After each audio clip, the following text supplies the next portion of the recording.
Dans ce live de ce dimanche 21 janvier 2023, je vous salue au nom de Jésus et je vous souhaite vraiment de vous connecter dans ce live et aussi de demeurer connecté au Seigneur afin que nous puissions demeurer dans le Seigneur qui revient bientôt.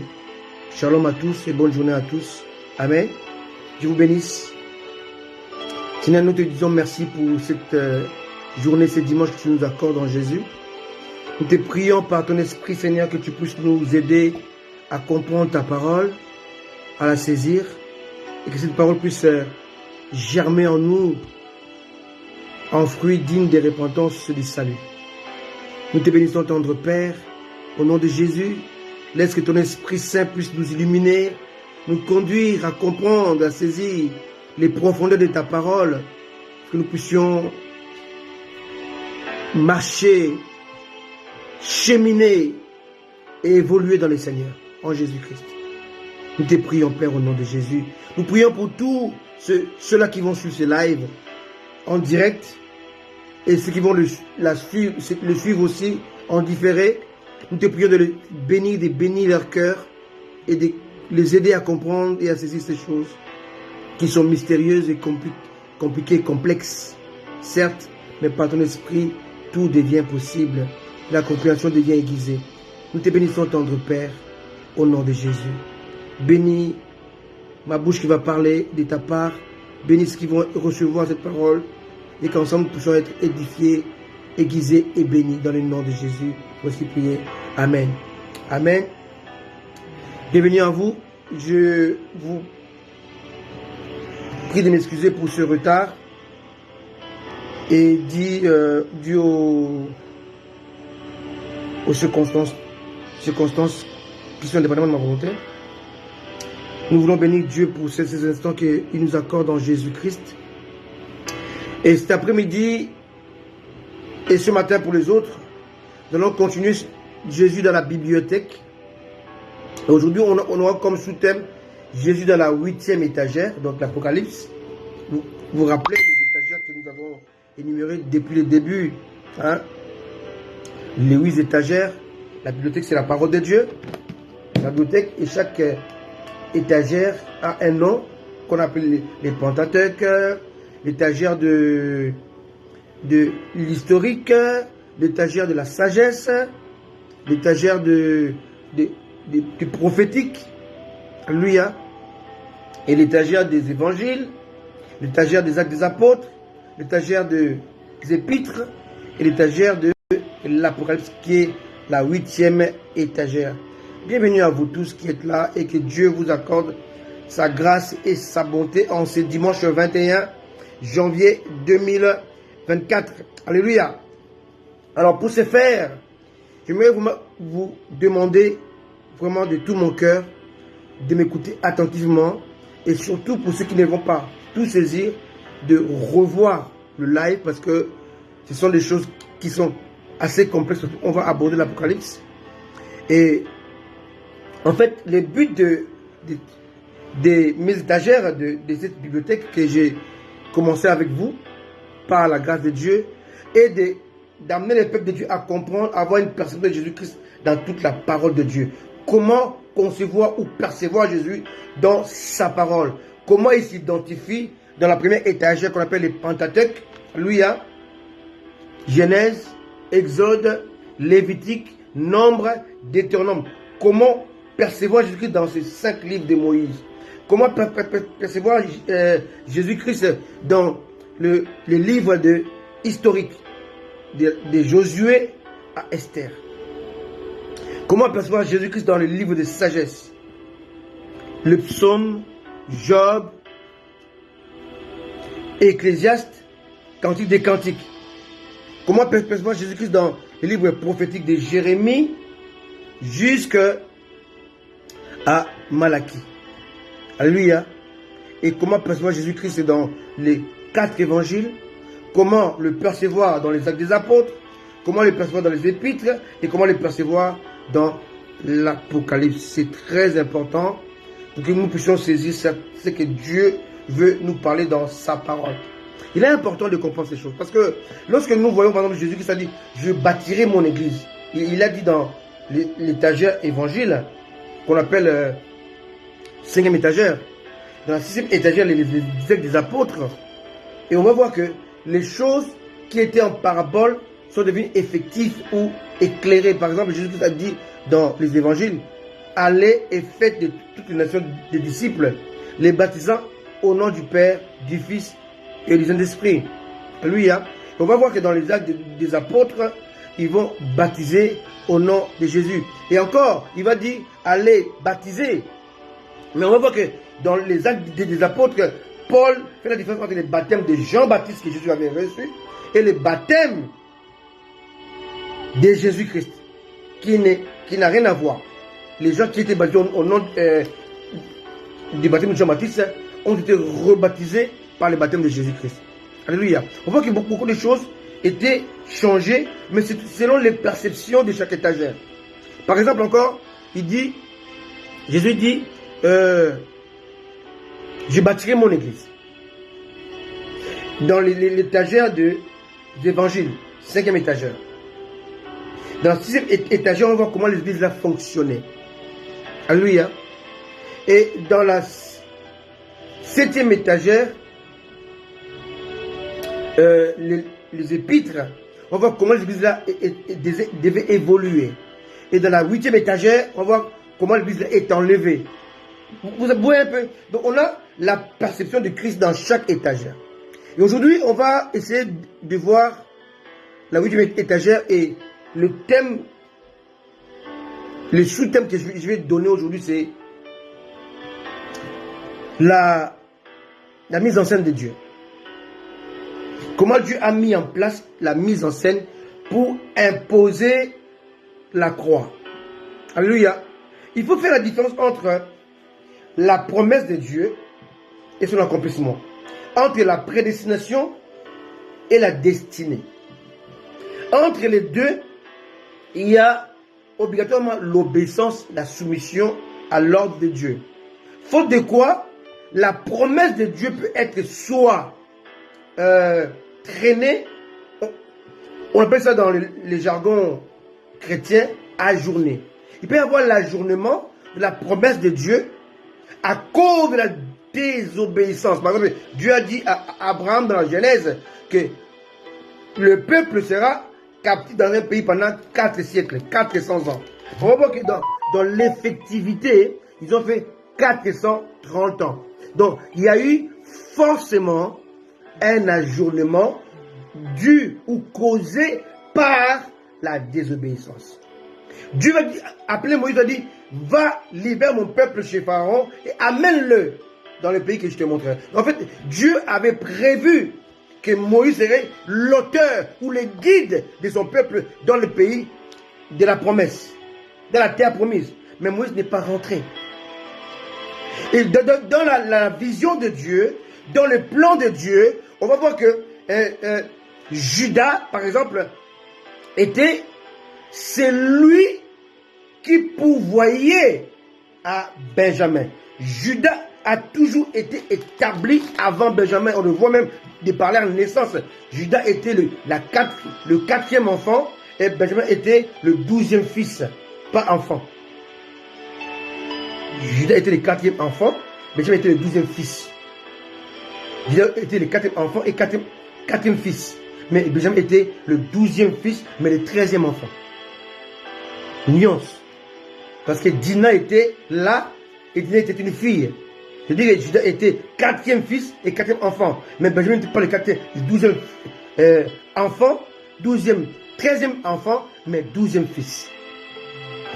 Cependant, Judas a toujours été établi avant Benjamin. D'ailleurs, on le voit aussi, Jésus, issu de Judas, a été, comme étant prophète, envoyé de Dieu, fils de Dieu, a été établi avant Paul, issu de Benjamin.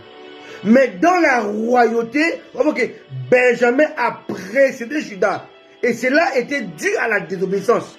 Car le peuple avait rejeté le royaume théocratique pour rentrer dans le royaume humain. C'était une désobéissance qui a fait que Judas était précédé par Benjamin. Alors que dans le plan de Dieu, dans la prédestination, Judas devait avoir le bâton royal. Donc, vous voyez que David est devenu roi après Saül. Donc, Benjamin a précédé Judas. Or, dans la prophétie de Jacob, lorsqu'il bénissait ses enfants dans Genèse chapitre 50, Judas devait recevoir le bâton pour diriger. Or, on va voir que dans la réalité, Benjamin a précédé Judas. Or, dans le plan de Dieu, c'est toujours Benjamin qui introduit Judas. My goodness. Voilà pourquoi, lorsque Joseph avait exigé, avant de montrer sa face à son peuple, à ses frères, il avait exigé Benjamin. Or, Jacob avait refusé de libérer Benjamin. Mais c'est Judas qui a intercédé et qui a convaincu son père Jacob de libérer Benjamin. Judas a toujours été lié à Benjamin. Dans la conquête, Judas et Benjamin ont conquis ensemble. Quelqu'un me comprend? C'est très important. Mais lorsque le plan de Dieu est renversé, cela doit être rattrapé. Et on va aussi voir aujourd'hui que la croix, je vous ai dit ça, je crois il y a 2 dimanches, la croix a été établie avant la création d'Adam. Mais la croix s'est manifestée avec Jésus-Christ. Mais aujourd'hui, on va voir comment Dieu a imposé la croix. Voilà pourquoi c'est très important de saisir ce message. Ce message va nous ouvrir les yeux sur le plan de Dieu, la rédemption de l'homme. Alléluia. Alors pour ce faire, on va commencer dans le livre de l'Apocalypse, chapitre 5, versets 1 à 6. Suivez-moi très bien, par la grâce de Dieu, vous allez comprendre ce qui est caché dans ces mots. Comment Dieu est parvenu à imposer la croix. La croix a été déjà le vecteur du salut, mais elle devait être précédée par la loi. On va le voir avant. Donc la loi devait préparer le peuple à la croix. Mais on va voir la mise en scène de Dieu. Mon thème de ce matin, la mise en scène de Dieu. Comment Dieu a fait, a appliqué, a mis en place pour imposer à l'homme la croix. My goodness. Dieu de gloire. Aide-nous à comprendre ces choses. Lisons le livre de l'Apocalypse chapitre 5. C'est ça, ce sont des conférences bibliques que nous devons faire aux hommes de Dieu pour leur inculquer ces choses. Mais bon, Dieu fait ce qu'il veut. On ne va pas imposer à Dieu ce qu'il a préparé, ce qu'il a planifié. Alléluia. Ça, c'est ma pensée en fait. C'est pas la pensée, c'est ma pensée. Je crois que tellement la profondeur est dedans que ces messages devaient être donnés qu'aux hommes de Dieu. Qui ont déjà quelque chose de Dieu, qui ont déjà la matière. Parce que ceux qui n'ont pas la matière de Dieu, la sève de Dieu, auront du mal à comprendre ce message. Je vous le dis parce que la manière dont Dieu me l'a enseigné et la manière dont je l'ai comprise, c'est tellement complexe que je vous demande vraiment de prier que le Saint-Esprit vous aide à comprendre ces choses. Alléluia. Alors, lisons dans le livre de l'Apocalypse chapitre 5, verset 1 jusqu'au verset 6. Alors, lisons la parole de Dieu. Apocalypse chapitre 5, verset 1 à 6. Puis j'ai vu dans la main droite de celui qui était assis sur le trône un livre écrit en dedans et en dehors, scellé de 7 sceaux. Et j'ai vu un ange puissant qui criait d'une voix forte: qui est digne d'ouvrir les livres et d'en rompre les sceaux? 3. Et personne dans le ciel, ni sous la terre, ni sous la terre, ne put ouvrir le livre, ni de le regarder. 4. Et je pleurais beaucoup de ce que personne ne fut trouvé digne d'ouvrir le livre, ni de le regarder. Et l'un des vieillards me dit: ne plains point, voici les lions de la tribu de Juda, le rejeton de David, a vaincu pour ouvrir les livres et les 7 sceaux. Et j'ai vu au milieu du trône et des 4 vieillards des 4 êtres vivants et au milieu de vieillards, ils étaient 24, un agneau qui était là comme immolé. Ça, c'est la croix. D'accord? Il était là comme immolé. Il avait 7 cornes et 7 yeux qui sont les 7 esprits de Dieu envoyés par toute la terre. Les 7 esprits de Dieu symbolisent le Saint-Esprit dans sa plénitude. Hein, selon le livre d'Ésaïe, l'esprit de sagesse, de connaissance, de crainte de l'Éternel. Tout ça, c'est les 7 fonctions du Saint-Esprit qui montrent le Saint-Esprit dans sa plénitude. Alléluia. Les 7 esprits de Dieu, alléluia, envoyés par toute la terre. 7. Il vint et il prit les livres de la main droite de celui qui était assis sur le trône. Alléluia. Amen. Ici, il est question de la croix. Alors, pourquoi Jean pleurait? Parce que il y avait personne pour ouvrir les livres et dérompre les sceaux. Pourquoi pleurait-il? En fait, Jean pleurait à cause de la justice de Dieu.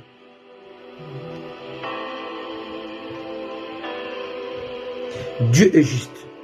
Lui, hein.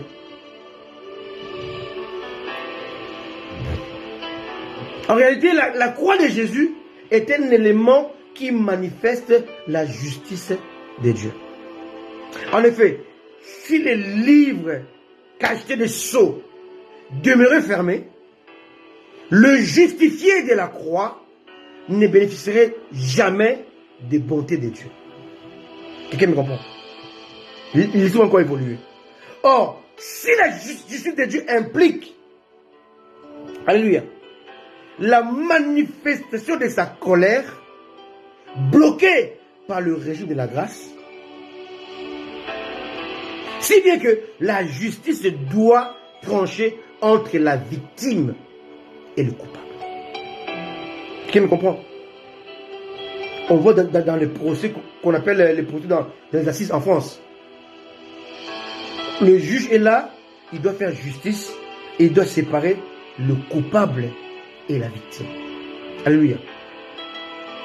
Ceux qui ont accepté l'œuvre de la croix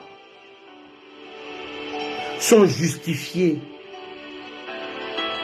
et désormais ont droit de jouir des promesses de Dieu, c'est-à-dire le repas du Seigneur et le couronnement promis par Jésus. Je boirai ces breuvages quand je serai avec vous dans le lieu, dans le ciel. Ça, c'est la première promesse que Jésus a faite à l'église. Deuxième promesse, Jésus a dit que là, on appelle le repas du Seigneur et Jésus va nous couronner. Donc, il va nous donner les anneaux. Lui, hein, parce qu'on aura vaincu. C'est celui qui vaincra. Je le ferai asseoir avec moi, ainsi de suite. Donc, lorsqu'il y aura l'enlèvement, au ciel, l'église sera enlevée pour aller au ciel pour passer 2 événements. Pas 3, pas 4, pas 5. 2 événements. En 7 ans. Premièrement, l'église va remplir la promesse de Jésus-Christ qui a dit: je boirai, je mangerai avec vous dans le lieu céleste. On appelle cela le repas du Seigneur. Deuxièmement, nous serons couronnés. Alléluia. On appelle ça les noces de l'agneau. Alléluia. C'est très important. Cela va nous garantir la vie éternelle. Alléluia.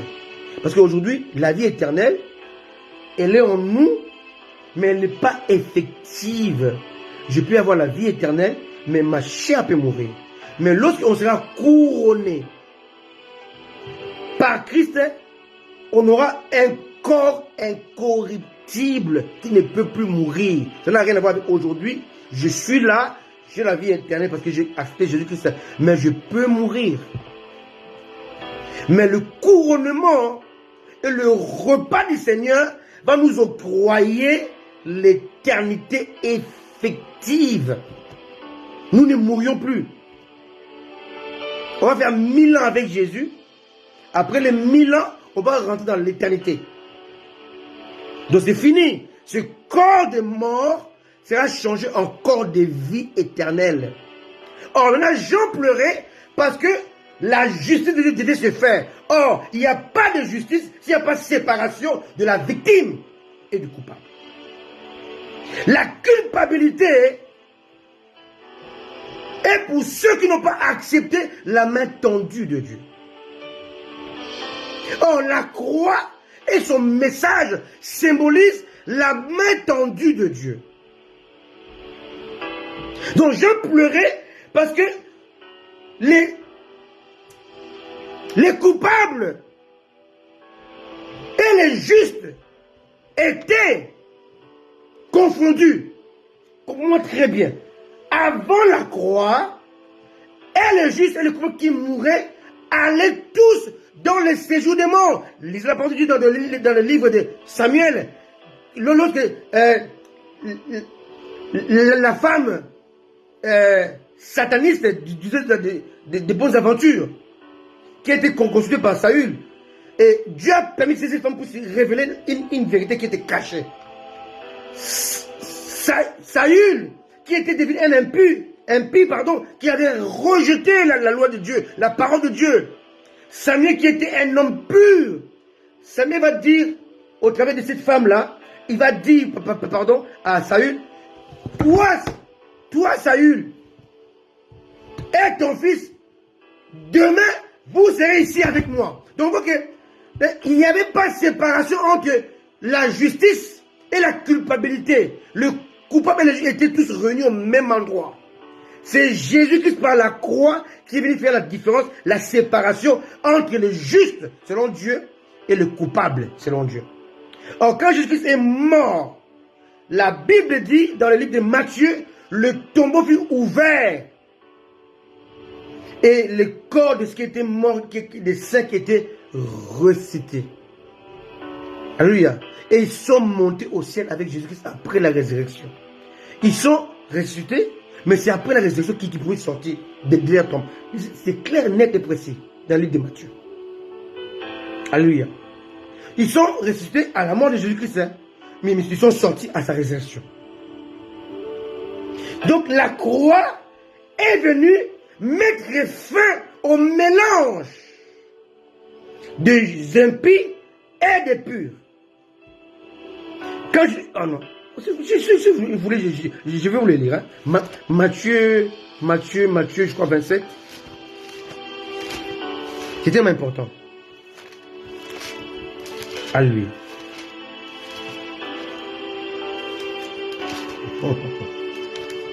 Alléluia. Gloire à Dieu. Alléluia. Matthieu.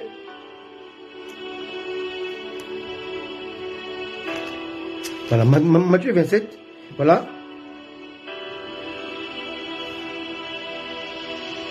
Alors, Matthieu 27, 50.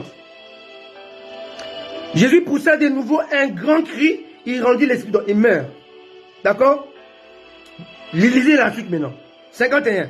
Et voici, le voile du temple se déchire en deux, depuis le haut jusqu'en bas, la terre tremblant, les rochers s'effondirent. 52. Les sépulcres s'ouvrirent et plusieurs corps de saints qui étaient morts ressuscitèrent. Ils sont ressuscités, mais ils sont dans la tombe. 53 l'explique. Les corps de saints qui étaient morts sont ressuscités. 53. Étant sortis du sépulcre après la résurrection de Jésus-Christ. Donc, ils étaient morts, enchaînés par le pouvoir qu'on appelle la loi de la mort. Or, la mort de Jésus a mis fin à la loi de la mort. Quand il est ressuscité, il a vaincu la loi de la mort. Ceux qui étaient cachés, enchaînés par la mort, ont eu vie. Et à ce moment-là, le paradis a été ouvert pour la première fois. Voilà pourquoi Jésus a dit aux brigands, ce soir, tu seras avec moi dans le paradis. Parce que le paradis était fermé. David est mort, étant juste. Josaphat est mort, étant juste. Jérémie est mort, étant juste. Ésaïe est mort, étant juste. Jean-Baptiste est mort, étant juste. Mais ils étaient tous dans la tombe, dans le sépulcre. C'est Jésus qui est venu ouvrir les sépulcres pour qu'il y ait la différence entre le séjour de mort qui est au centre de la terre et le paradis qui est au troisième ciel. Alléluia. 53. Étant sortis, c'est plus après la résurrection de Jésus-Christ, ils entraient dans la ville sainte, apparurent à un grand nombre de personnes. Et c'est ce que vous comprenez. Donc là, les David, les Moïse, les Abraham, les Isaac, les Jacob, les Jérémie, les Isaïe, qui étaient morts, étant justes, étant purs, étant sanctifiés, ils sont rentrés maintenant au ciel. Quand Jésus-Christ est monté, il faut savoir que Jésus est monté 2 fois au ciel.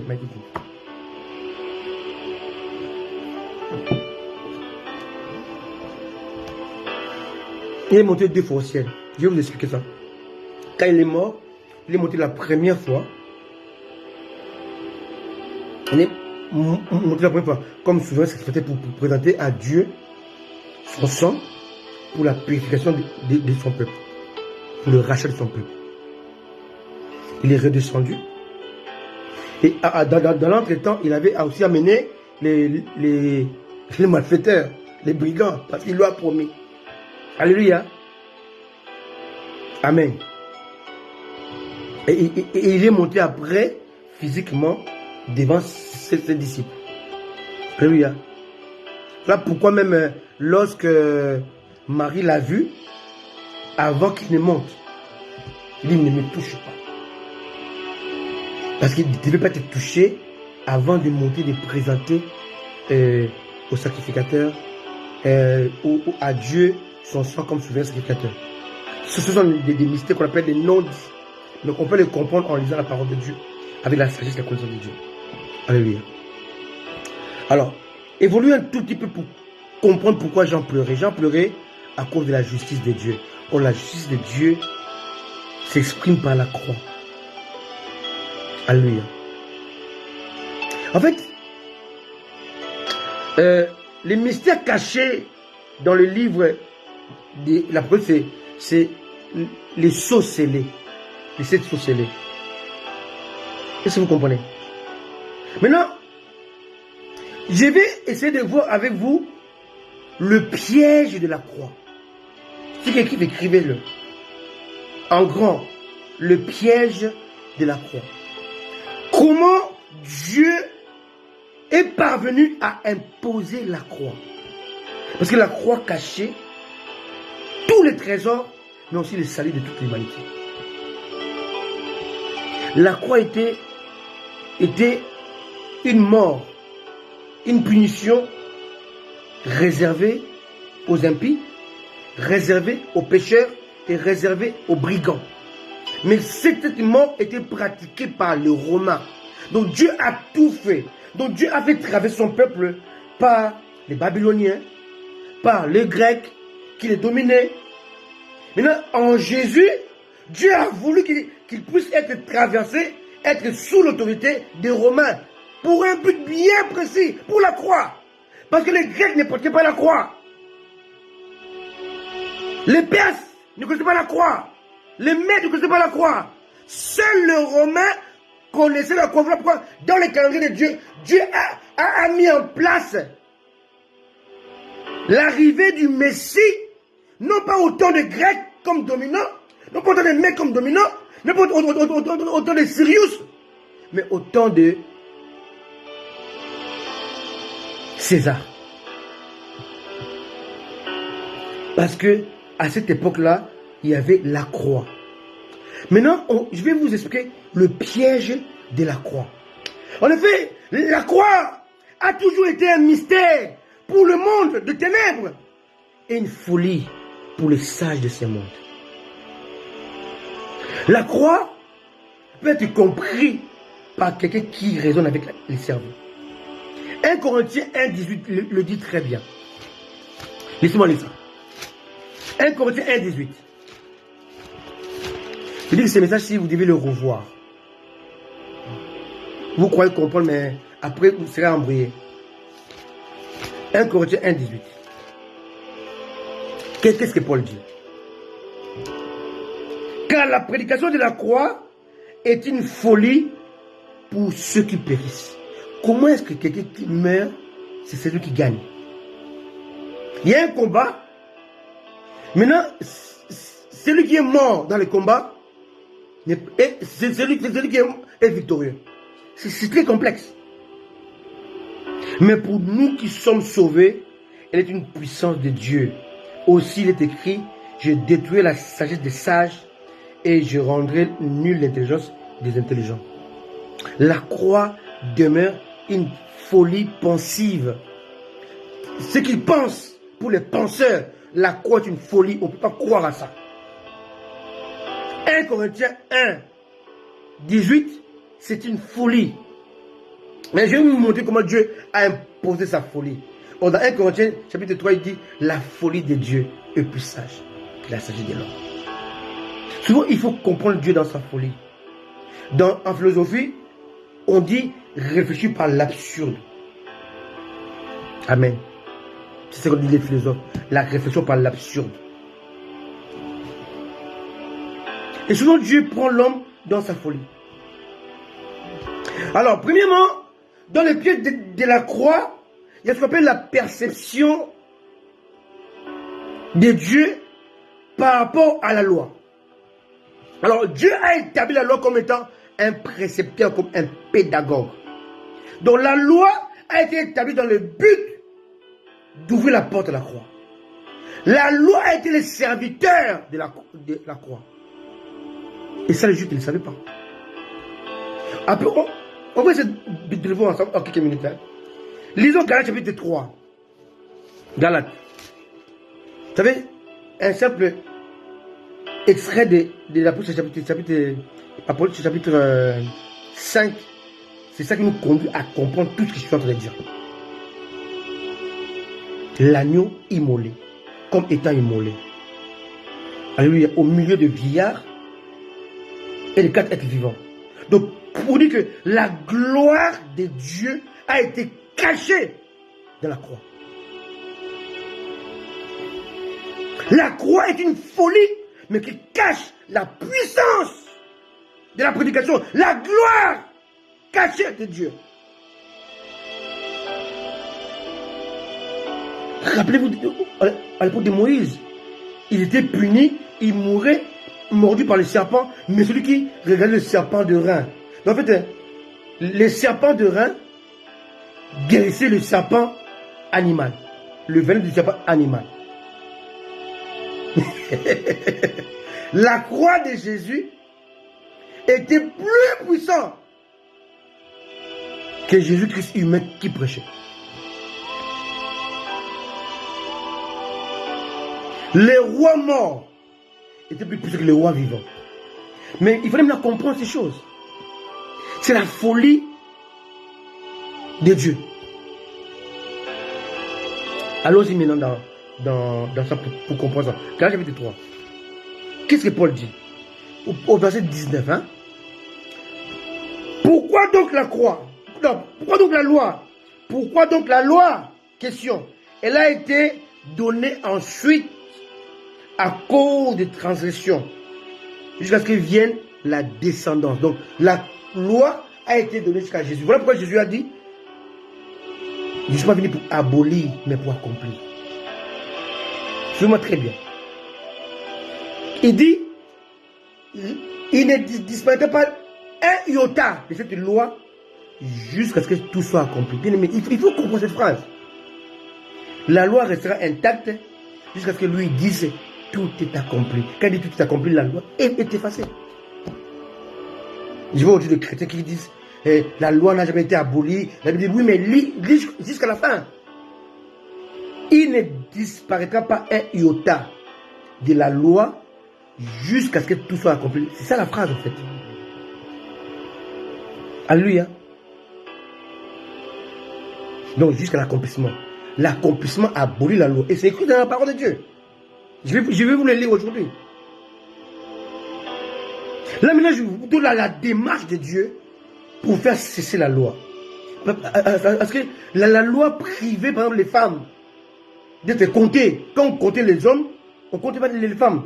À cause d'une loi, la loi de la circoncision. La femme ne pouvait pas être circoncis, elle était privée d'être comptée parmi. Voilà pourquoi Jésus-Christ ne pouvait pas prendre 12 apôtres et une femme dedans ou 2 femmes dedans. Parce que dans la loi, on ne compte pas la femme. Dina était née avant Joseph. Et Dina n'est pas compté parmi les fils de Joseph, de Jacob, à cause de la circoncision. Donc la loi avait des paramètres très complexes pour amener maintenant le monde à rentrer dans la grâce. Mais la grâce va réparer ces choses. La femme, jadis exclue, va être inclue dans la grâce. Évoluons. Maintenant, il dit quoi? Donc la loi va durer jusqu'à Jésus, la descendance. Or, la descendance a été annoncée dans l'Éden par Dieu lui-même. Les versets les plus puissants de toute la Bible, Genèse chapitre 3, verset 15. Alléluia. Où Dieu parle de la descendance, ou de la postérité. Christ. Or, la loi était valable jusqu'à Christ. Et Christ étant celui qui accomplit la loi, il va maintenant abolir la loi pour accomplir ou ouvrir la porte à un régime qu'on appelle le régime de la grâce. Voilà. Continuons. À la descendance à qui la promesse avait été faite en Éden et à Abraham. Elle a été promulguée par des anges au moyen d'un médiateur. Or, le médiateur n'est pas médiateur d'un seul, tandis que Dieu est un seul. La loi est-elle donc contre les promesses de Dieu? Loin de là. S'il avait été donné une loi qui puisse procurer la vie, la justice viendrait de la loi. Réellement de la loi. Mais l'Écriture a tout renfermé sous le péché afin que ce qui avait été promis soit donné par la foi en Jésus à ceux qui croient. Donc la foi, à ceux qui croient ici, on montre que la foi est la fille de la grâce. Avant que la foi vienne, nous étions enfermés sous la garde de la loi. En vue de la foi qui devait être révélée. 24 qui est capital. Ainsi, la loi a été comme un précepteur pour nous conduire à Christ afin que nous soyons justifiés par la foi. Or, la foi a été établie, a été promulguée, a été validée, a été aiguisée dans la grâce. Alléluia. Évoluons un tout petit peu. Ça vous il est en train de lire la parole. Oui, je vais expliquer tout ça. En réalité, Dieu s'était servi de la loi pour introduire la grâce qui ouvre la porte à l'accès. La porte est l'accès au salut. Alors, en cela, Dieu va faire ce qu'on appelle la mise en scène. J'appelle ça la mise en scène, la croix en téléchargement. Comment Dieu a réussi à imposer la croix et annuler la loi qui était imparfaite par rapport à son application. En fait, il y avait plus de 600 préceptes. Nous, on ne connaît pas les 10 commandements. Non, il y avait les 10 commandements, il y avait plus de 600 préceptes à respecter. Et Dieu a vu que l'homme était incapable de les respecter. Et c'était fait exprès. Il savait qu'il allait imposer la grâce. Parce que l'homme ne serait pas capable d'imposer, d'appliquer les préceptes de Dieu. Donc, suivez-moi très bien. Comment Dieu a réussi à imposer la croix? Alors, on est dans Lévitique chapitre 21, verset 10. Vous allez voir comment Dieu... Vous allez voir que, en fait, la loi est donnée, mais la loi est basée par rapport au sacerdoce. D'accord? Ça, c'est le sacerdoce, il n'y a pas de loi. Ce sont les sacrificateurs qui régissent la loi, qui impliquent la loi, qui vont dans le sanctuaire. Donc, tout ce qui est loi sont régis par les sacerdoces. Donc, c'est comme le nœud de la loi. D'accord? Alors, dans Lévitique chapitre 10, 21 verset 10, on voit quelque chose de très important que Dieu a imposé au peuple de Dieu par rapport à la loi. Et Lévitique chapitre 21, verset 10.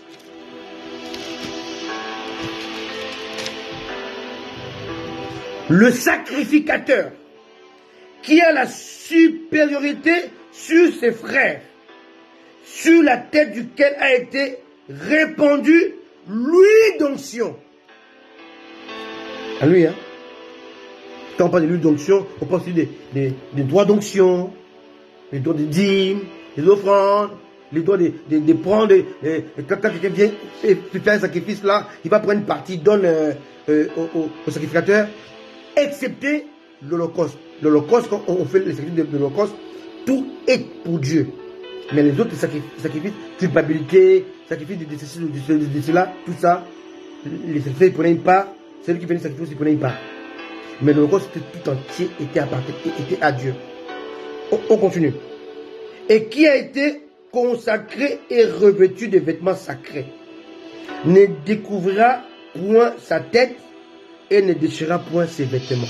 Faute de quoi, il cesse d'être sacrificateur. Or, une loi sans sacrificateur cesse d'exister. Car c'est lui le législateur. Une loi sans le législateur. Vous avez des lois, mais il n'y a pas de magistrats. Il n'y a pas de procureur. La loi n'existe pas. Vous comprenez? C'est très important. Alors, Dieu maintenant va prendre cette loi-là, de Lévitique chapitre 21, verset 10. Il va les déchirer. Il va la déchirer. Il va l'annuler. Qu'est-ce qu'il va faire? Matthieu 26. Jésus est arrêté. Maintenant, vous voyez comment Dieu a planifié l'abolition de la loi pour introduire la grâce. Et ils ont détruit la loi sans le savoir en fait. Matthieu 26. Allons-y. On va voir ça étape par étape. On va faire ce qu'on appelle l'étude comparative, comment Dieu a réussi à télécharger la grâce au travers la croix. Amen. C'est très important. Matthieu 26, verset 63.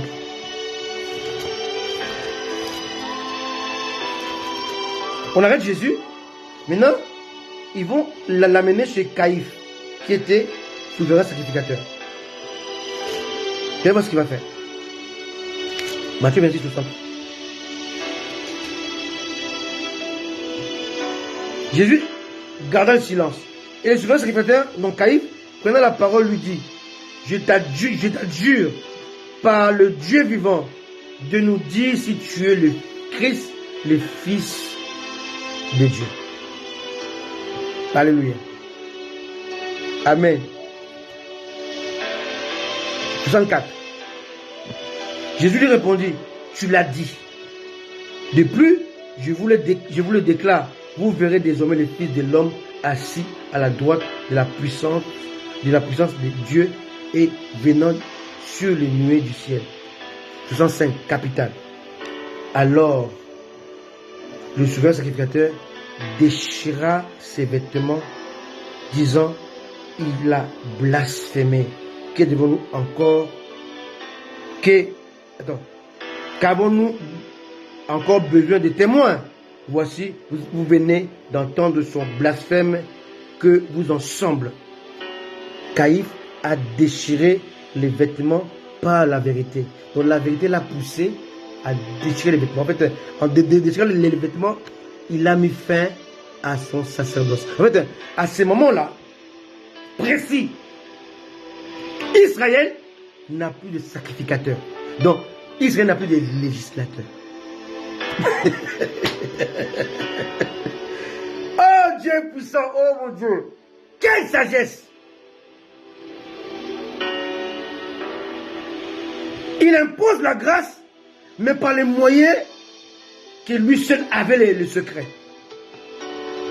Quand il a déchiré les vêtements, Caïphe a cessé d'être souverain sacrificateur et par conséquent, la loi est abolie. Mais il va m'en manquer encore quelque chose pour que l'abolition soit complète. My goodness. Oh mon Dieu. Ça, c'est la première étape. Ces gestes suffit pour mettre fin au sacerdoce aronique ou lévitique qui devait être remplacé par le sacerdoce selon l'ordre de Melchisédek. Hébreux 7, 1 à 21. Je vais bien lire avec vous quelques extraits parce que c'est trop long à lire. Alléluia. Hébreux 7. Ça a l'air ennuyant, mais c'est une bonne prédication, un bon enseignement à comprendre, pour comprendre comment nous sommes aujourd'hui dans la grâce. Hébreux 7. Hébreux 7. Voilà, nous y sommes. En effet, verset 1. En effet, c'est Melchisédek qui était roi de Salem, donc de justice, sacrificateur du Dieu très haut. Il alla au-devant d'Abraham. Lorsqu'il revenait de la défaite du roi, il les bénit. Verset 7. Or, c'est sans contredit l'inférieur qui est béni par les supérieurs. Donc en disant cela, il est béni. Ça montre que Melchisédek était plus élevé qu'Abraham, le père de la foi. Donc, quelqu'un qui est élevé, plus élevé que la foi. Oh, la foi est plus élevée que tout. Il y a quelqu'un qui est élevé au-dessus de la foi. Verset 11.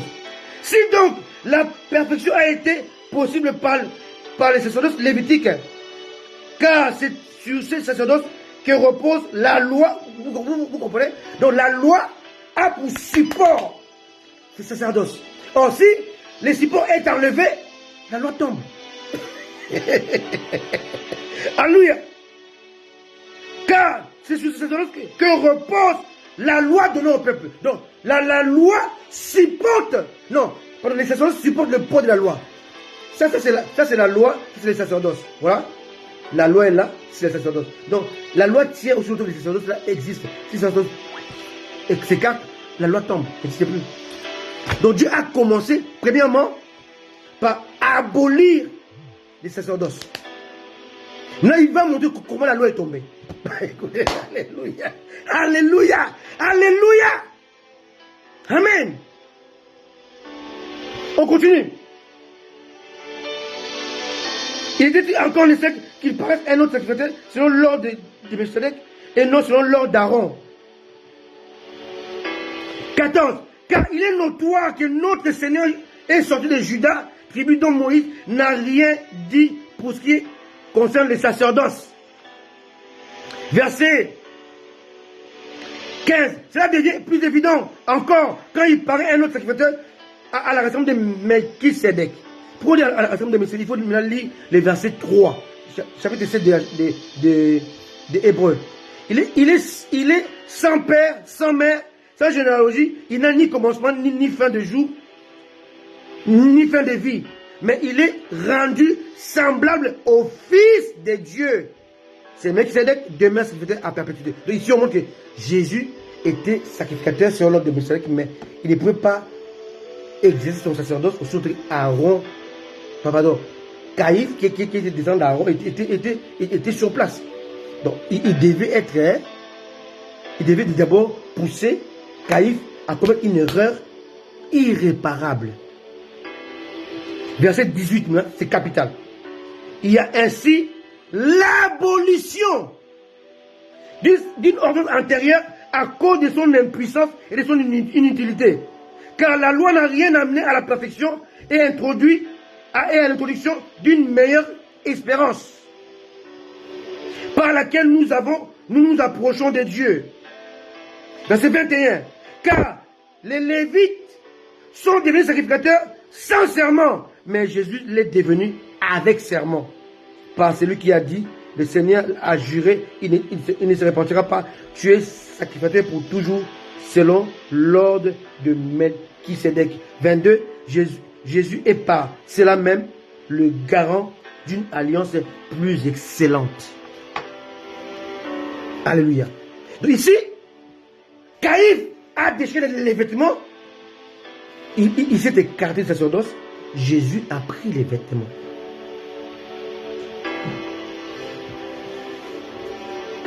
Alléluia. Quelqu'un me comprend? On continue. Il est évident que la condamnation à mort de Jésus, selon la déclaration des Juifs au verset 7 de Jean 19. Lisons d'abord Jean 18.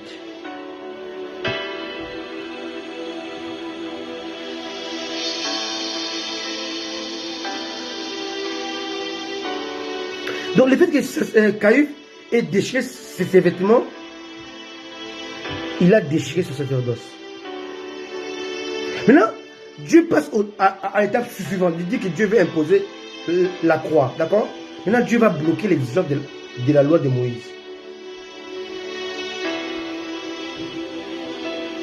Premièrement, il va pousser le sacrificateur à déchirer les vêtements. Deuxièmement, il va pousser ses serviteurs à enfreindre la loi. Comment Dieu a-t-il fait? Toujours dans Lévitique, hein, mais c'est toujours au chapitre 24, verset 16.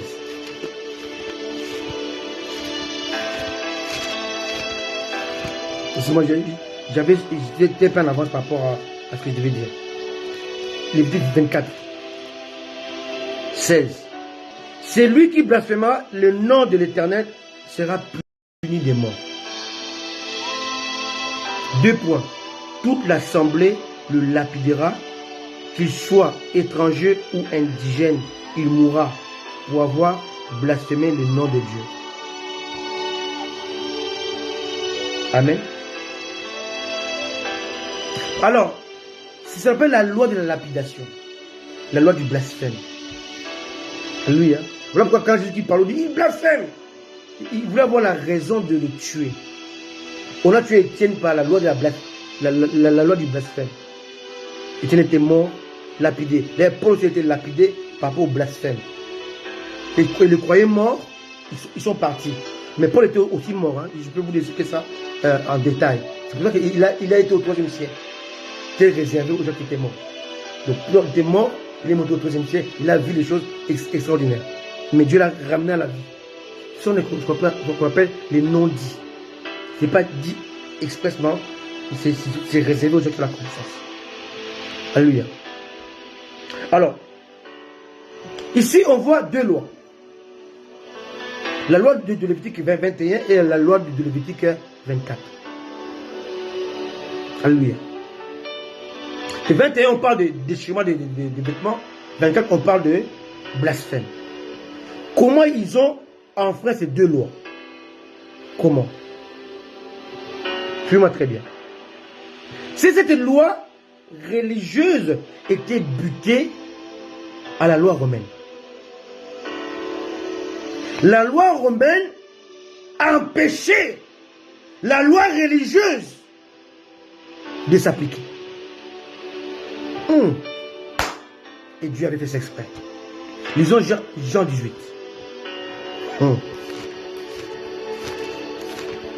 Jean 18. Vous allez comprendre. Vous allez comprendre. Jean 18, verset 31 à 32.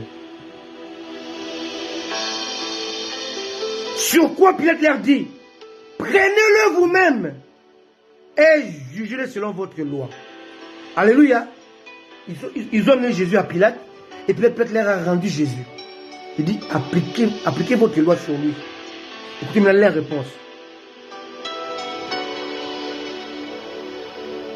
Les Juifs lui dirent, Jean 18, verset 31, les Juifs lui dirent, il ne nous est pas permis de mettre quelqu'un à mort. C'est la loi romaine.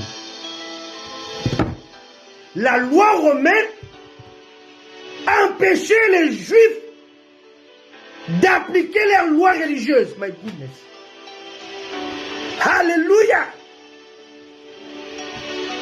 Pilate, le gouverneur, a dit, prenez-le.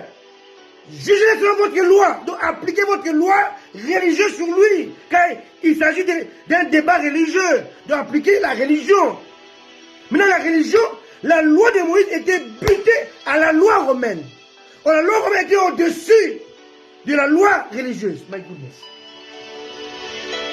Si tuer Jésus par lapidation, on arrêtait aussi Caïphe, qui était le législateur de la loi. Or, ce Caïphe-là, Dieu l'a déjà destitué, mais c'est spirituel. Il ne sait pas que Dieu l'a destitué. Mais Dieu aussi l'a bloqué pour qu'il n'applique pas la loi de lapidation de Lévitique. Alléluia. Dieu bloque la loi. Dieu maintenant, il bloque la loi. Pourquoi j'appelle ça la mise en scène de Dieu? Alléluia. Élu, c'est pas vrai? La mise en scène de Dieu. Ta vie est une mise en scène de Dieu. Dieu te bloque. Vous savez, hier, Mon épouse a une voiture automatique, hein, parce qu'à un moment, sa voiture était bloquée. On l'a amené quelque part. Il fallait encore payer. Mais Dieu a fait une mise en scène. Non, c'est réservé aux enfants de Dieu. Alléluia. Donc Dieu a fait qu'il y ait une mise en scène. Pour que nous ne puissions pas payer, c'est qu'on devait payer. La mise en scène de Dieu. David, une mise en scène de Dieu. Alléluia. Alléluia. Ne t'inquiète pas si le mari t'a quitté. C'est la mise en scène de Dieu. Si ta femme t'a quitté, c'est la mise en scène de Dieu. Il sait ce qu'il veut. Tout ce que Dieu veut pour nous, c'est le meilleur. Alléluia. Toi qui conduis l'église est vidée. La mise en scène de Dieu. Vous savez, il y a des choses que Dieu m'a révélées avant que je ne quitte certaines choses. J'ai vu Dr Mobejou en ligne tout à l'heure. C'est ce que Dieu l'a amené à comprendre quand Dieu l'a introduit dans sa mise en scène. Quand Dieu l'a supprimé comme étant le pasteur d'une église locale. C'est là que le don du docteur caché dans l'évangile de Mobejou est sorti. Il est là, il m'écoute. C'est un père, c'est un ami avec qui on partage la parole de Dieu. Cet homme était un docteur. Mais il évolue comme l'évangile. Et comme l'évangile, il était bloqué. Goodness. Mais son côté docteur est sorti le jour où il a saisi la mise en scène de Dieu. Alléluia. Il était plus profond qu'avant. Le jour où tout le monde l'a lâché. Le docteur Mobejou lâché par ses fils et filles est plus dangereux que le docteur Mobejou entouré de ses fils et filles. Papa, si tu es là, dis Amen. Alléluia. Il était plus dangereux que lorsque il conduisait une assemblée où il était entouré par des fils et des filles. Alléluia. Paul, entouré par Caïn, Gamaliel et les pharisiens, était moins dangereux. Il faisait peur à l'église, mais il ne faisait pas peur au diable. Mais Paul, lâché par Gamaliel et les religieux, il faisait peur au diable. Alléluia. La mise en scène de Dieu, tu ne comprends pas ça. Mais elle cache la grandeur, la puissance, la hauteur, la dimension qu'il ignore. Moi qui vous parle aujourd'hui, je deviens très dangereux aujourd'hui. Quand le diable se sbire, le jour où les enfants de l'église m'ont lâché. Dieu a augmenté ma connaissance. Il a multiplié ça par 1000, 10 000, 1 million. Alléluia. Alléluia. Alléluia. Alléluia. Quelqu'un me comprend? C'est ça Dieu. C'est ça Dieu. C'est ça Dieu. Amen. C'est ça Dieu. Ne t'inquiète pas pour ce qui t'arrive. C'est jamais pour ton mal, mais c'est pour ton bien. Ce que tu ne comprends pas là, c'est la mise en scène de Dieu. Les juges n'avaient pas vu venir cela.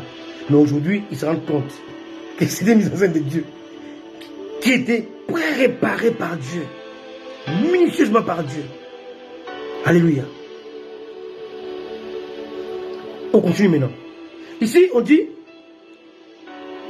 les Juifs lui disent, il ne nous a pas permis de mettre quelqu'un à mort.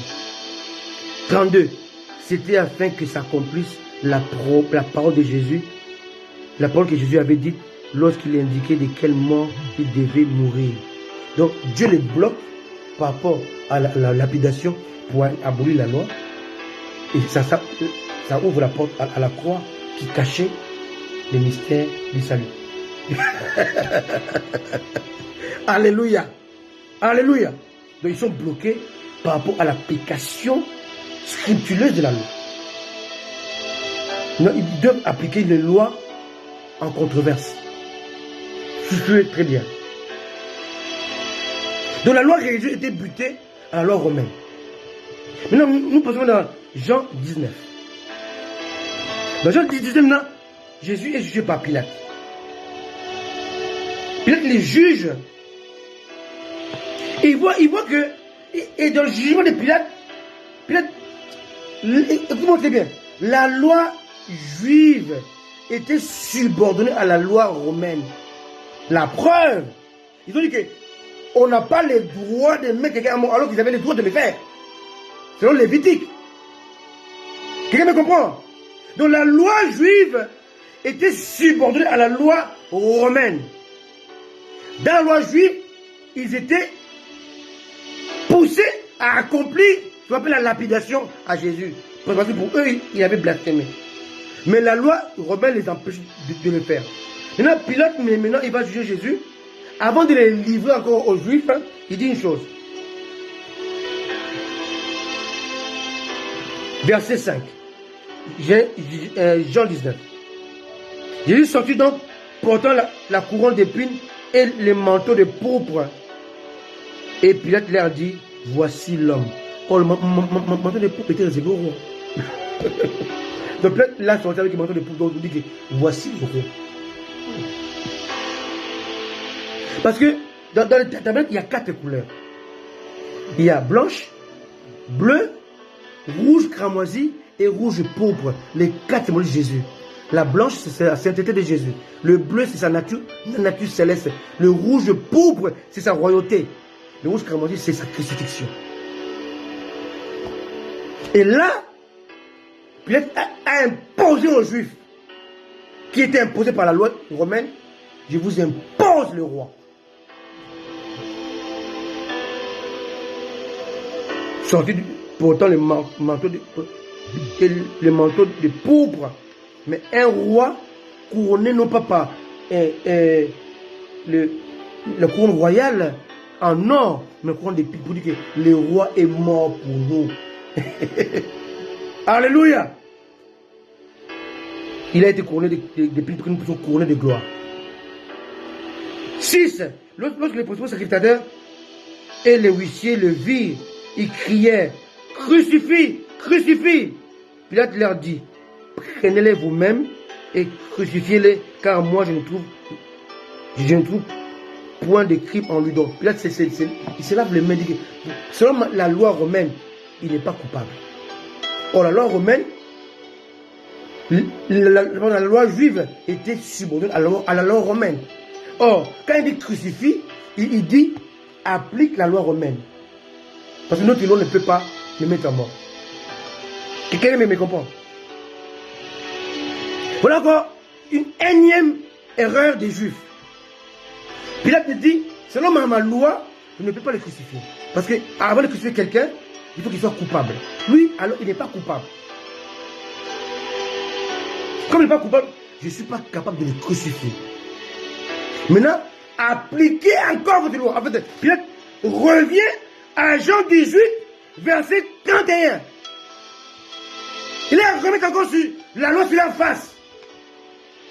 Prenez-les vous-même et jugez-les selon votre loi. Donc, tuez-les par lapidation. Ils ont refusé de dire non, selon la loi romaine, on n'a pas le droit de tuer quelqu'un. Peut-être le juge, il dit, il n'est toujours pas coupable. Parce que vous, pourquoi le juger? Moi, je l'ai jugé, je l'ai trouvé innocent. Maintenant, je vous le remets encore pour que vous puissiez appliquer votre loi. Ça, je vous autorise à appliquer la loi. Pilate leur dit d'appliquer la lapidation. Mais ils ont préféré la crucifixion. Est-ce que vous comprenez? Est-ce que vous avez compris la mise en scène de Dieu? Dieu le pousse à abolir la loi. Pour introduire la grâce. Dieu n'est pas un dictateur. Alléluia. Alléluia. Alléluia. Verset 7. Jean 19. Les Juifs lui répondirent, nous avons une loi. Quelle loi? Lévitique 24, verset 16. Nous avons une loi qui nous permet de tuer les gens qui blasphèment. Il dit, nous avons une loi. Et selon notre loi, il doit mourir parce qu'il s'est fait fils de Dieu. Or, la loi là parle de tuer quelqu'un qui a blasphémé. Est-ce que vous ne comprenez? Ici, le juif veut tuer Jésus à cause du blasphème. Selon la loi. Et donc, nous avons une loi. Et c'est cette loi stupide qu'il faut qu'il meure à cause du blasphème. quand le blasphème a été attesté, il a dit à Caïphe, notre maître. Le législateur de la loi était Caïphe. Donc, je vous dis que la loi avait comme support le sacerdoce. La loi est là, c'est cela. Donc, sans sacerdoce, il n'y a pas de loi. La loi, même nous, sans Christ, il n'y a pas de loi. Parce que dans la grâce, il y a 3 lois. La loi du Christ, la loi de l'Esprit, la loi de la foi. 3 lois. La loi de la grâce, c'est la loi du Christ, de l'Esprit et de la foi. Tout ce qui nous arrive dans la vie, c'est pour appliquer la loi de la foi. Tout ce qui nous est imposé, c'est pour appliquer la loi de l'Esprit. Et la loi de l'Esprit, plus la loi de la foi, c'est ce qu'on appelle la loi du Christ. Alléluia. L'amour fait partie de la loi de Dieu. Alléluia. Est-ce que vous comprenez ça? My goodness. Maintenant, Pilate le pousse à appliquer la loi. Il dit non, moi je ne peux pas les tuer. Il est innocent. Moi je tue les gens qui sont coupables. Mais lui, en lui, il n'y a pas de culpabilité. Je ne peux pas le tuer. Sinon je suis injuste. Il dit nous avons une loi. Donc nous avons le chapitre 24, verset 16. Qui nous stipule qu'il faut lapider toute personne qui blasphème, qu'il soit étranger ou indigène ou juif ou hébreu. D'accord? Il doit mourir parce qu'il s'est fait fils de Dieu. 8. Quand il a entendu cette parole, la frayeur augmenta. Il entre dans le prétoire et il dit à Jésus, d'où viens-tu? Mais Jésus ne lui donna aucune réponse, ne donna point de réponse.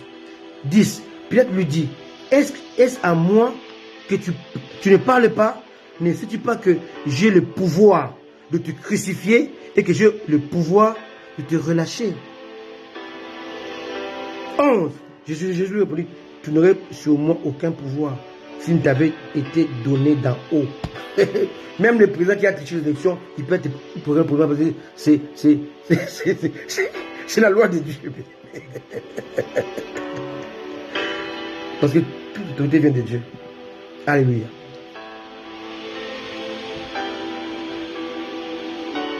C'est pourquoi celui qui me livre à toi commet un plus grand péché. Dès ce moment, Pilate cherchait à le relâcher. Pilate n'avait pas le pouvoir de le relâcher. La preuve, il a relâché, les juifs ont refusé. Alléluia. Il n'avait pas le pouvoir de le crucifier. C'est pas lui qui décidait, c'est Dieu qui décidait. Il a été crucifié parce qu'il avait dit avant de mourir qu'il allait mourir par la croix. Quand vous voyez le fils élevé, il part de la croix. Il dit, regardez Moïse, il a élevé le serpent, il part de la croix. Bien-aimé, personne ne peut vous imposer les choses si Dieu ne le permet pas. Si seulement si vous êtes obéissant et soumis à Dieu. Alléluia. Or, Jésus a été crucifié et non pas lapidé. Or, le fait d'être crucifié, les Juifs ont enfreint la loi déclarée, annoncée et stipulée dans Jean 17, verset 7. Nous avons une loi, Lévitique chapitre 24, verset 16.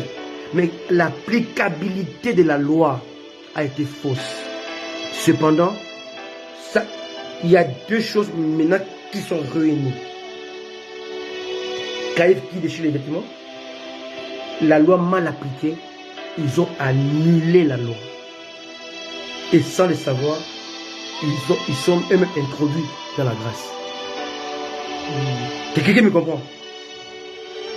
C'est ça qu'on appelle le mystère caché dans le livre de Hébreux chapitre 5, verset 1 à 6. L'agneau immolé. Et là, avec des mots un peu hésitants, approximatifs, j'ai essayé de vous expliquer qu'est-ce qui était caché dans cette vision de Jean, qu'il a vu l'agneau immolé au milieu de 4 êtres vivants qui symbolisaient la gloire de Dieu, au milieu des 24 vieillards qui symbolisaient le couronnement de Dieu et sa puissance. La gloire le couronnement, la puissance de Dieu sont cachés dans la croix. Alléluia. Si tu comprends la croix, tu comprends Dieu. Mais la croix ne peut être comprise avec la tête, avec le cœur, avec le savoir, avec la connaissance. Et je vais vous démontrer les atouts de la croix.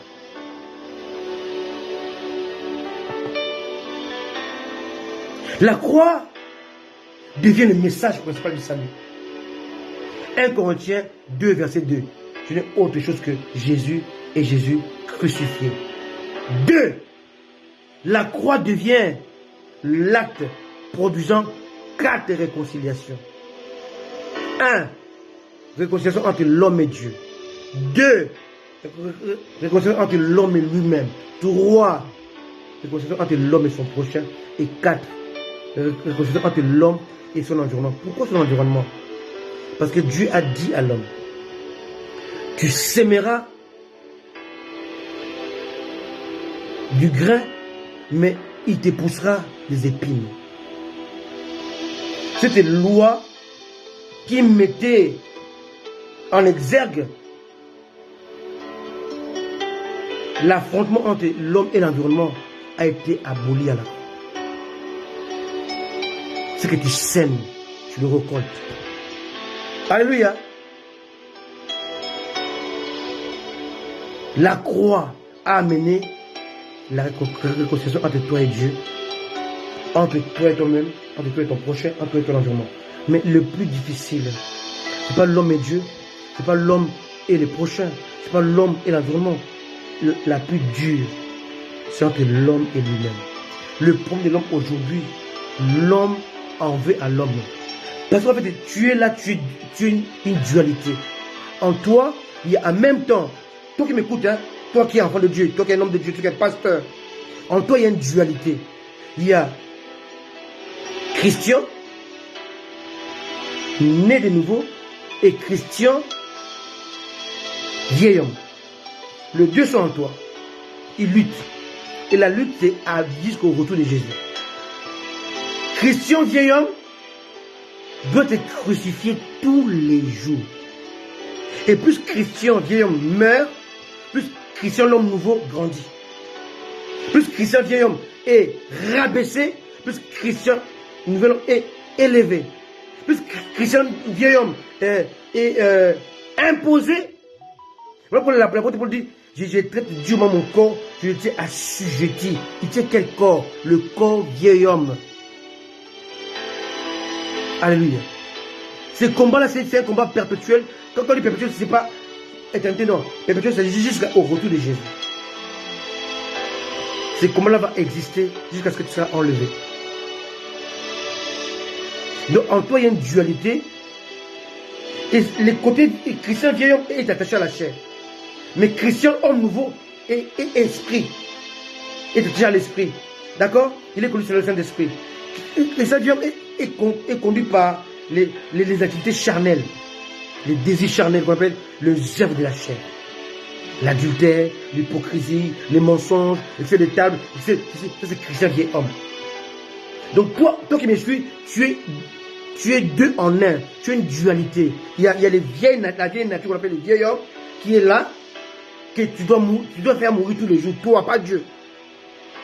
Et Christian aussi, nouvel homme, qui doit être connecté au Saint-Esprit pour être activé, pour être réactivé, pour être enseigné, aiguisé, irradié. C'est le Christian, nouvel homme. Est-ce que vous me comprenez? Donc, en fait, le Christian, nouvel homme, doit s'attacher à la croix. Pourquoi? Parce que la croix peut avoir d'abord 4 réconciliations. Tu vas te comprendre toi-même, tu vas comprendre l'autre, tu vas comprendre Dieu et tu vas comprendre l'environnement. L'environnement dépend de la sémence. Or, la parole est une sémence. Tu sauras à qui parler, à où s'aimer. C'est l'environnement. Très souvent, nous perdons la sémence de Dieu. Nous le plantons là où ça ne pousse pas. Alléluia. Or, tu seras récompensé par rapport aux fruits portés. Or, le fruit porté, c'est les grains semés. Alléluia. C'est ça pourquoi Dieu a empêché Paul d'aller en Asie. Parce qu'il savait que ses paroles n'auraient pas d'efficacité. Sa semence ne produirait pas. Maintenant, la croix devient d'abord un message. Deuxièmement, la croix devient 4 réconciliations. Troisièmement, la croix devient une sommité de la connaissance. Cinquièmement, la croix devient la base du salut. Cinquièmement, la croix devient le vecteur de l'absolu. Sixièmement, la croix devient le catalyseur du savoir. La croix devient l'expression exprimée de la grâce. La croix devient l'amour répandu, l'expression de l'amour répandu. La croix devient l'expression du sang répandu. La croix devient l'expression de l'esprit répandu. Bien aimé, il y a toujours une chose que vous devez savoir. Quand on dit sanctifie-les, Dieu nous sanctifie de 3 manières. Par la parole, par l'esprit et par le sang. Et les 3 n'agissent pas de la même manière.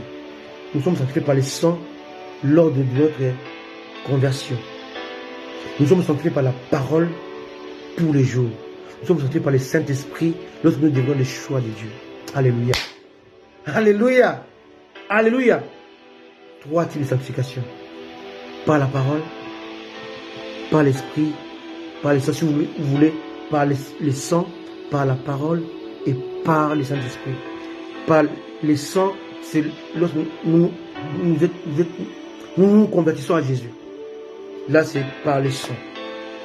Par la parole, c'est tous les jours. Lorsque nous lisons la parole, nous écoutons la parole de Dieu. Nous écoutons Dieu nous parler. Jésus a dit, Père, sanctifie-les par ta parole, car ta parole est la vérité. La vérité sanctifie.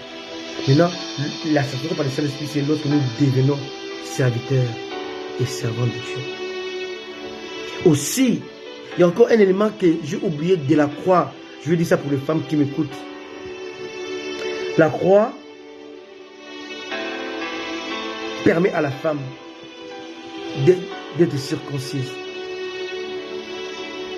Parce que désormais, la croix permet à la femme d'être circoncise. Parce que la circoncision sous la grâce n'est plus de la chair, mais du cœur. Alléluia. Alléluia. C'est très important. Amen. Et la puissance de la grâce, et je finis par là, un agneau animal devient l'agneau humain.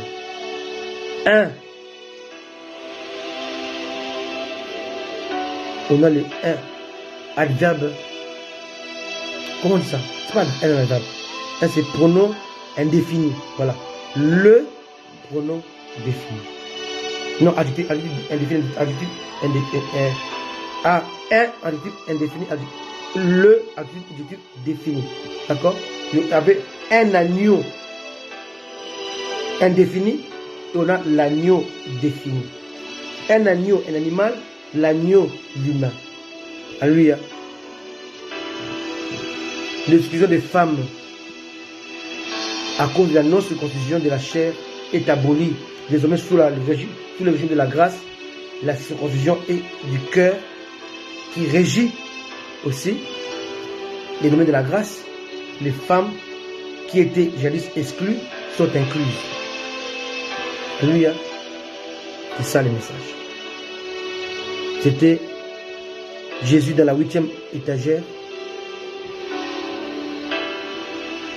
Les pièges de la croix. La mise en scène de Dieu. La croix était un piège contre la loi. La croix a mis fin à la loi. Dieu a mis en scène et Dieu a visé 2 écritures. Lévitique 21 et Lévitique 24.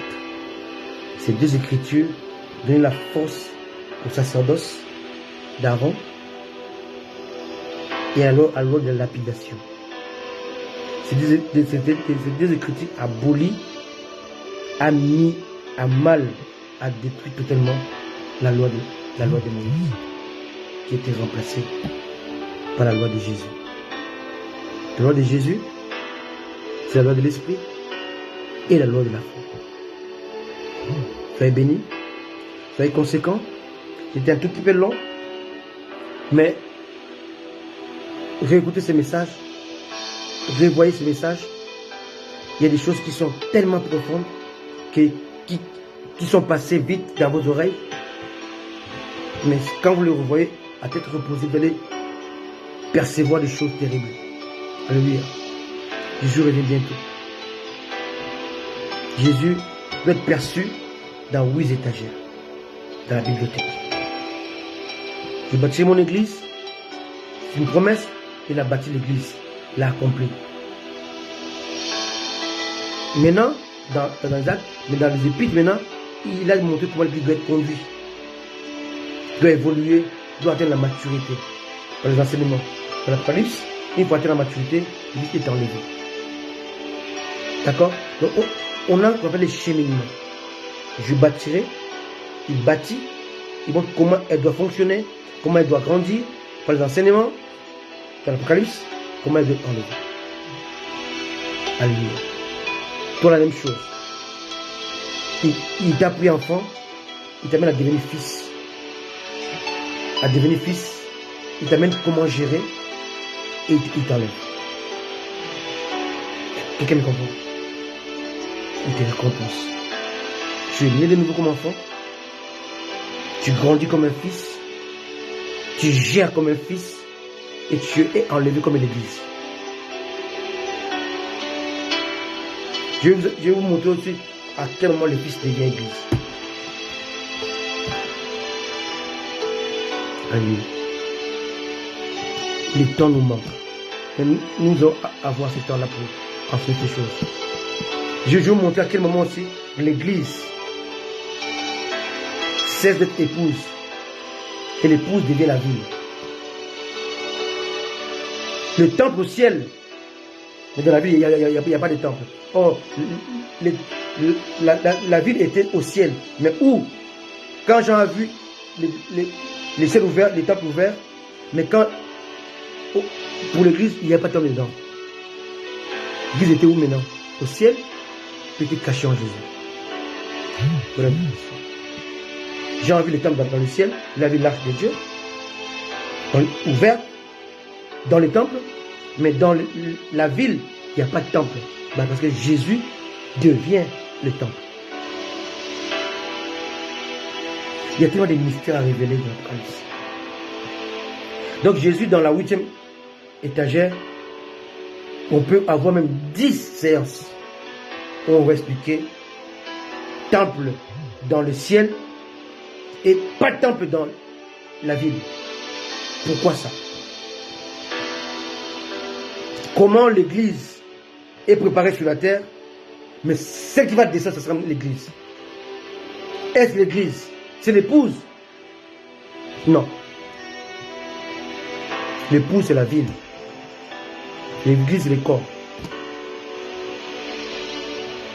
C'est bien marqué dans vos Bibles. Je vais vous lire avant de finir. La Bible est tellement succulente. Vous allez voir que nulle part l'église est appelée femme de Jésus. Jamais. Jamais l'église est appelée comme une épouse. On l'appelle comme l'épouse. Il purifie l'église comme l'épouse. Mais la Bible, on a dit que c'est l'épouse, c'est la femme. Même, ils sont même allés plus loin. Ils disent c'est la femme. C'est écrit dans l'Apocalypse chapitre 21.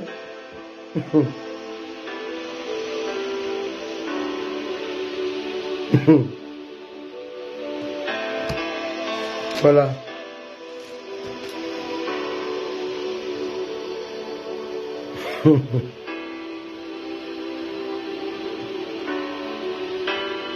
Alléluia. On le verra peut-être dimanche prochain. Chapitre 21, verset 9. Puis un des sept anges qui tenait les 7 coupes remplies de 7 derniers fléaux vint il m'adressa la parole en disant, viens, je te montrerai l'épouse, la femme de l'agneau. C'est marqué nulle part que l'église est la femme de l'agneau. Mais la ville, oui. Donc quand tu as la femme de Jésus ou l'épouse, c'est de voir ça comme d'une manière intellectuelle. La femme veut dire relation sexuelle. Non. La femme de Jésus-Christ, c'est une ville. La femme de l'agneau. Toi, tu es épouse, pas la femme. Et je vais vous dire la différence entre l'épouse et la femme. Hein. L'épouse est celle à qui on donne la dot. Mais la femme est celle qu'on a mariée, qu'on a épousée. Et lui était mon épouse, est devenue ma femme. Elle est devenue la mère de mes enfants. Il y a une différence entre l'épouse, la femme et la mère. Que Dieu vous bénisse. Soyez conséquents avec Dieu. Accrochez-vous à Jésus, Jésus revient bientôt. S'il ne revient pas cette semaine, rendez-vous donné dimanche prochain. S'il revient, rendez-vous donné dans les airs. Car nous y serons. Que la grâce de Dieu soit sur vous. Que l'amour de Dieu vous accompagne. Jusqu'à son retour au nom de Jésus. Amen. Ciao. Bye.